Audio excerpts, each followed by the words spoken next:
So how is someone gonna follow me into the bathroom and then be like, are you planning on buying anything here? Dude, I'm about to take a shit, man. The freaking door is closed. Anyways, I mean, all that's all pushed to a shove, man. Whatever. We could all put that aside us. But I'm just asking, what kind of way to, I'm a frequent customer there, dude. Don't fucking come to me talking about, oh, you can't be loitering in here.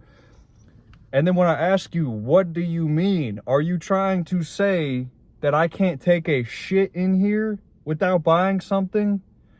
Oh, I'm just letting you know, man. That does not answer my fucking question.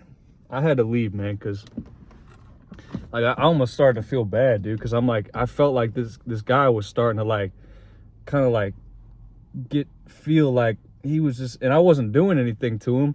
He just was like not even owning what the fuck he was saying to me. Drives me freaking crazy. Like, how did that happen? But anyways, it's all good, man. And he's probably a good dude. It's just like, I'm a frequent customer there, dude. What do you have to follow me in here like that for? That's fucking weird, man. But it's okay. Dude, I should have checked his ass. Like, and not in a weird way, but I should have given him some insight. Like, dude, look, just so you know. But all I did was I left the bathroom and I said, hey, have a good day, man. Like, my mind, I just didn't want to put in the effort right there, dude. But I wanted to make this video because I wanted to talk, not about that, but I wanted to talk about how the family scapegoat is all comes full circle. And in the beginning process, in the first part, it's going to feel like, hey, I'm freaking losing my mind. I'm losing everything in my life. I'm losing the reputation I had with the people in my life, in my workplace. I'm losing my family. I'm losing my sense of self. I'm losing my old life. I'm losing my old potential. You're going to feel like you're losing everything. What am I talking about in terms, and we're on a different topic now, in terms of the scapegoat in the family? I'm saying that everything comes full circle and the tables turn completely. Okay, so let's real quick just break down what the reality is of being the scapegoat and why it even happens in the first place in your family. So a scapegoat, and in my opinion, one of the worst positions for someone being scapegoated to be in is not the workplace. It's not a spouse relationship, although those can be terrible too, and just as, if not more destructive than your family. I think the worst position that you can be in as someone who's being scapegoated is within your family, where you have a mom or a dad or both who are working together to basically assassinate your character, to smear the image of what you look like. And it's not about image, but it's about distorting who you are in the eyes of other people. Again, let's talk about what's happening at a core level. And I really do feel like I should have said something to that guy. Like, man, at least let him know I'm a regular customer here. Let me know what the rules are, but I'm just gonna let that go, and I'm gonna do what the fuck I want to until you're clear as day is what you're telling me. But he doesn't know I'm a regular anyways. So the scapegoat scenario in your family. What is going on? What is the whole ordeal? I'm gonna lay it out for you so that you can connect with this, so that you know that you're not crazy. What is happening is, it's not about not forgiving your parents. It's not what this is about. This is about one or a couple particular people, it's typically one, who, whether it be your parents, a sibling, someone in the workplace, they are operating in life in a way that is all about debilitating people's sense of self, all about debilitating their inner sense of structure, their world, so that that one person can feed off of these people that they're debilitating. They can feed off of them. And what are they feeding? They're feeding their own false sense of reality so that they can protect themselves from the mirror.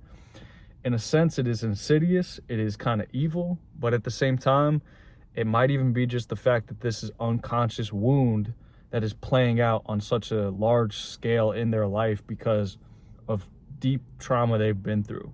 And so I'm not trying to plagiarize somebody. I'm not trying to point the finger at somebody and call them evil, even though it might be evil operating through them. I'm trying to call it for what it is, but I'm also not trying to excuse it, because this stuff is very real.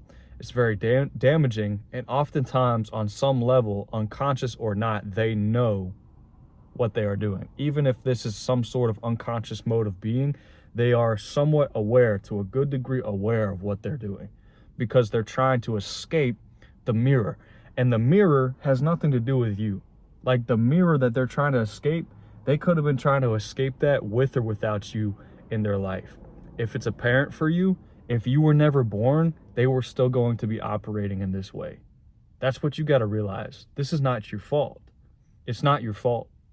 You're just the one, and this is where it goes into the scapegoat, people being scapegoated. You're the one who can see from across the room what is happening. You can see who they are underneath the surface. You can see that, and you can see how they're operating. And because on an instinctive level they know this, and looking in the mirror in any way, shape, or form feels like death, because like I said, they're trying to support this false reality. Because of that, you become a threat to them. This is why I say everything comes full circle, and you are the one where the tables will turn and you are the winner, let's call it. Not like you're trying to win over anybody, but these people, this is why I say it's insidious, most insidious when it's your parents. These people are trying to deliberately corrode your soul. They are trying to beat you at this game that you didn't even sign up for. They want to do that so that they don't have to look in the mirror. What it is they want to corrode your sense of self. They want to destroy your sense of self. And I know it's fucked up. I know it's messed up, but that's just the reality of it. They want to destroy your sense of self. And how they start to do this, and they attempt to do this, is by distorting how other people receive you, see you, and interact with you. So when you're the person who can see what's going on within this person, they know that instinctively. And they also know that they can't really destroy you. Once they figure out that they can't snuff you out, and actually, it's all they try to snuff you out in this way anyways, but you're the one who's seeing what's going on. And so the way that they try to snuff you out is they try to corrode your soul. One of the ways they do that is what's called smear campaigns or character assassinations. You could be trying to remove yourself to get away for your own sense of safety, but they're going to spread lies about the reason why you moved away. And it's hard. It's very hard when they turn your siblings against you, when you realize your whole life your sibling has been fed a certain narrative about who you are, and that parent has been shooting the gun the whole time, and the world around you cannot see that the smoke that's in the air causes an inability for other people to be able to see the truth. And while there's smoke in the air, they're saying, look at this dude right here, look at this dude. And they're trying to call you crazy. They're trying to make you look crazy. They're trying to make you look unreliable. They're trying to distort your image, blur your sense of self, so that other people cannot connect with you. Because if they allowed for other people to be able to connect with you, the truth would come out. But here's the thing, man. At the end of the day, and when I say the end of the day, I mean throughout this long process where you have to learn that you need to stop blaming yourself. You need to stop taking on the emotional burdens and responsibilities that these people need to take for themselves. The moment that you continue to listen to what you're seeing, despite the fact that you're being gaslit by not only that one person, but the people that they're manipulating, because they're manipulating your family, whether it's your siblings, your aunts, your uncles, and if it's in a workplace, your other coworkers, they are manipulating other people and the perception that's at hand, so that you are received in a way that is totally inaccurate. Because if people saw you for who you were, if people received you at the level that you're actually at, wherever you're at, don't get me confused when I use the word level. When people receive you, if people received you for who you are, then that means that person who's been trying to snuff you out for their own selfish purpose. Remember what I said. They're trying to snuff you out because they want to corrode your soul. They want to snuff you out so that they can have a false sense of self, a false sense of reality that is being fed off of your debilitation. And it is sad. It's sad for them because you see who they are and they're willing to run miles around the sun to be able to make this happen. So that makes you just as willing to be able to acknowledge the truth and accept the truth. It makes you just as willing to hold on to the truth, to go as far as you need to be able to. And it's not about you playing a game with them, but that's where we're getting into this, is like the tables are turning. The tables have turned. You are someone who is powerful because you had to hold all of the emotional weight in the family. You were the only one who was willing to accept it and to see it. Okay? Once you are going through the smear campaigns, is what they call it, the character assassination.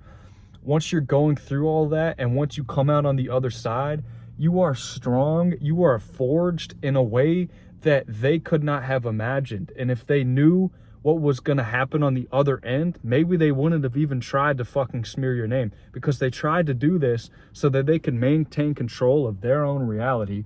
It's unconscious. It's like a survival thing. They're not even thinking about it, but they're trying to maintain control of their false reality. And what ends up happening is this forges you.